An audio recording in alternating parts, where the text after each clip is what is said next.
ومن آياته الليل والنهار والشمس والقمر واسجدوا لله الذي خلقهن إن كنتم إياه تعبدون. Sadaqallahu adzim. Hadirin jamaah salat gerhana matahari yang dimuliakan oleh Allah. Alhamdulillah, puji dan syukur kita panjatkan kehadirat Allah Subhanahu wa taala pada kesempatan yang hari ini kita bersama-sama masih diberikan kenikmatan, diberikan kesehatan dan kesempatan oleh Allah Subhanahu wa taala untuk bisa bersama-sama melaksanakan rangkaian kegiatan sholat gerhana matahari, dilanjutkan dengan khutbah yang tidak ada lain bahwa ini semua adalah perintah Allah Subhanahu wa taala. Mudah-mudahan dengan mengikuti perintah Allah Subhanahu wa taala ini kita bersama-sama diberikan oleh Allah kekuatan lahir dan batin. Jadi insya Allah kita menjadi hamba-hamba Allah yang senantiasa mau berpikir tentang ayat-ayat Allah Subhanahu wa taala. Salawat dan salam semoga tersampaikan kepada baginda Rasulullah Sallallahu Alaihi Wasallam yang telah menunjukkan kepada kita sekalian, kita bersama-sama memahami fenomena kejadian alam semesta ini karena memang arahan petunjuk dari Rasulullah Sallallahu Alaihi Wasallam.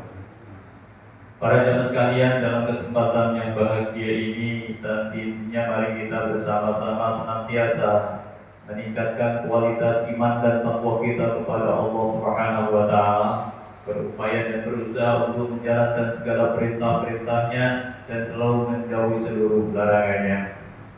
Para jemaah sekalian yang dimuliakan oleh Allah Subhanahu wa taala, Rasulullah sallallahu alaihi wasallam telah menyampaikan sabdanya kepada kita yang diriwayatkan oleh Imam Bukhari. Inna syamsa wal qamara ayatani min ayatillah. Sesungguhnya matahari dan rembulan itu adalah dua ayat-ayat tanda kekuasaan Allah Subhanahu wa taala.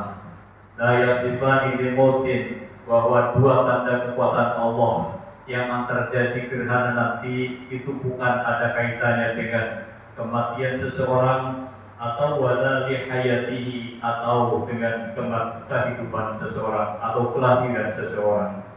Wa idza ra'aitum, apabila kita saat ini mengetahui adanya gerhana matahari, wada'u Allah, maka segera memohon dan berdoa kepada Allah Subhanahu wa taala, wa kabbiru, dan segera membesarkan asma Allah dengan takbir kepada Allah Subhanahu wa taala, wasallu, dan laksanakan sholat, yaitu gerhana matahari, wa tasaddaqu, dan yang terakhir perintah Allah, perintah baginda Rasulullah, perbanyaklah kita melaksanakan sedekah.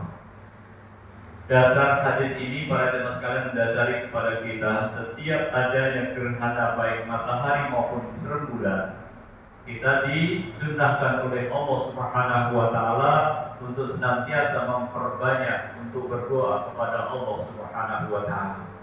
Kenapa? Semua terjadi gerhana ini adalah fenomena alam, bukan karena ketepatan, tetapi memang itu menunjukkan atas kebesaran Allah Subhanahu wa taala. Bayangkan andai kata matahari ini tidak terbit-terbit, matahari ini tenggelam, tidak terbit kembali, maka itu tandanya akan terjadi prahara yang amat besar dalam kehidupan ini, berarti kiamat akan terjadi.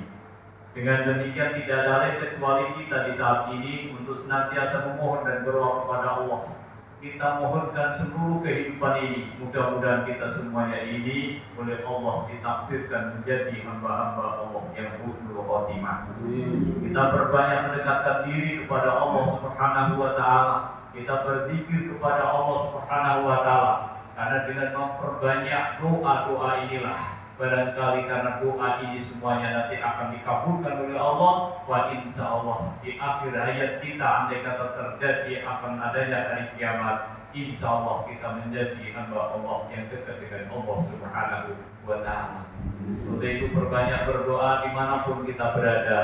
Hari ini adalah betul-betul terjadi gerhana matahari.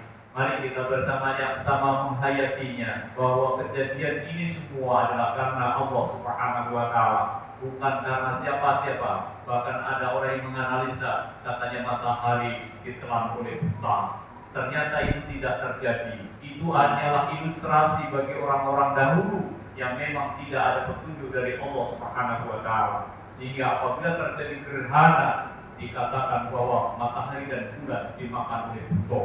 Itu tidak benar. Yang benar adalah bahwa semuanya itu telah ditakdirkan oleh Allah. Dalam setiap tahunnya pasti ada peredaran di mana ada pertemuan antara matahari, bulan dan bumi, pasti akan terjadi gerhana ini. Untuk itu tidak ada lain, mari kita bersama-sama selalu berdoa kepada Allah Subhanahu wa taala. Jangan sekali-kali kita menjauh dengan Allah. Jangan kita menjadi orang yang sombong dalam hidup ini karena kita tidak mau memohon dan berdoa kepada Allah Subhanahu wa taala. Kita mengakui bahwa diri kita ini adalah apa? Yang kuat hanya Allah.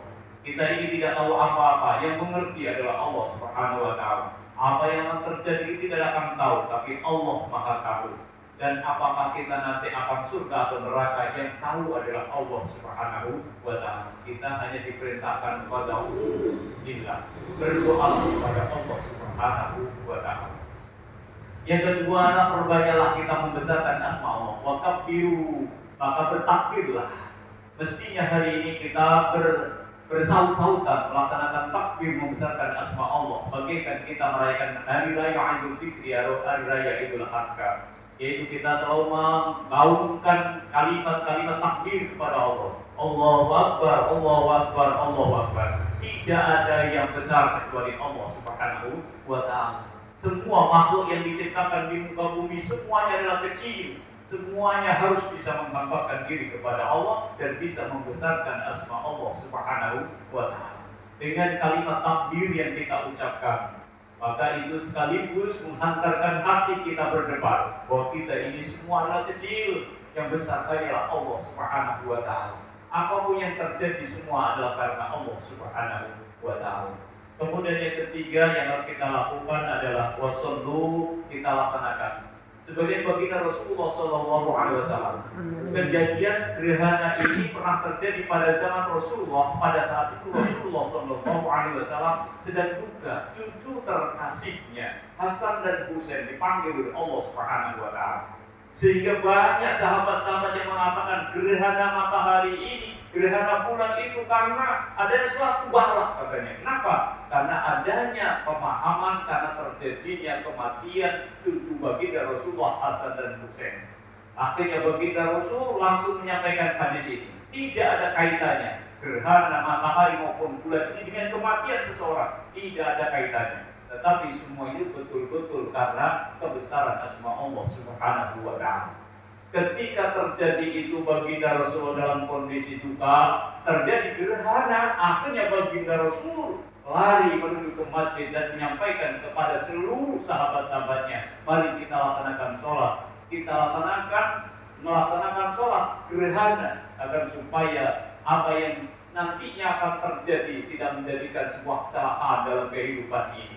Akhirnya seluruh sahabat dan sampai saat ini masih kita laksanakan, kita teruskan perintah baginda Rasulullah. Setiap ada gerhana matahari maupun bulan, kita diperintahkan untuk menjalankan sholat gerhana. Mudah-mudahan ibadah sholat yang kita kerjakan ini senantiasa mendapatkan ridho dari Allah Subhanahu wa taala, dan mudah-mudahan sholat yang kita kerjakan ini dapat mendekatkan diri kepada Allah. Wasilah agar supaya sholat kita, sujud kita, rukuk kita ini insya Allah menjadikan saksi nanti di hadapan Allah sebagai tambahan amaliyah ibadah kita di hadapan Allah Subhanahu wa taala. Dan pada saat ini baginda Rasul juga memerintahkan, selain kita melaksanakan berdoa bersama, kemudian kita bertakbir membesarkan asma Allah, juga kita menjalankan sholat gerhana, perintah baginda Rasulullah adalah wa tasaddaqu, dan perbanyaklah di hari-hari seperti ini, di saat-saat seperti ini kita memperbanyak sedekah. Karena momentum Ramadan saat ini kita sedang berpuasa, maka laksanakanlah sedekah ini nanti bersama-sama. Walaupun sudah di luar gerhana matahari pada saat ini, bukan berarti kita tidak bisa melaksanakan. kapanpun kita bisa laksanakan dengan ketulusan hati. Kita sisihkan sebagian apa yang kita miliki untuk kepentingan orang lain. Pak, insya Allah, apalagi di bulan yang suci ini, kita sisihkan sebagian untuk kepentingan agama Allah. Kotak amal masih terbuka bagi kita. Tidak ada halangan bagi kita untuk memperbanyak sedekah pada saat ini. Jika kita tidak bisa menyajikan makanan karena puasa, maka kotak amal untuk jihad fisabilillah, untuk menegakkan kalimat Allah Subhanahu wa taala, untuk berjuang untuk menegakkan kalimat Allah, percayalah bahwa apa yang kita sisihkan untuk Allah pasti akan dikembalikan Allah kepada kita sekalian. Mudah-mudahan khutbah yang singkat pada kesempatan ini bermanfaat kepada kita sekalian, sehingga insya Allah kita semua akan dicatat sebagai hamba-hamba Allah yang bertakdir. A'udzubillahi minasyaitonir rajim. Bismillahirrahmanirrahim. Wal 'asri innal insana lafi khusrin إلا الذين آمنوا وعملوا الصالحات وتواصوا بالحق وتواصوا بالصبر. بارك الله لي ولكم في القرآن العظيم ونفعني وإياكم بما فيه من الآيات والذكر الحكيم وتقبل مني ومنكم تلاوته إنه هو السميع العليم.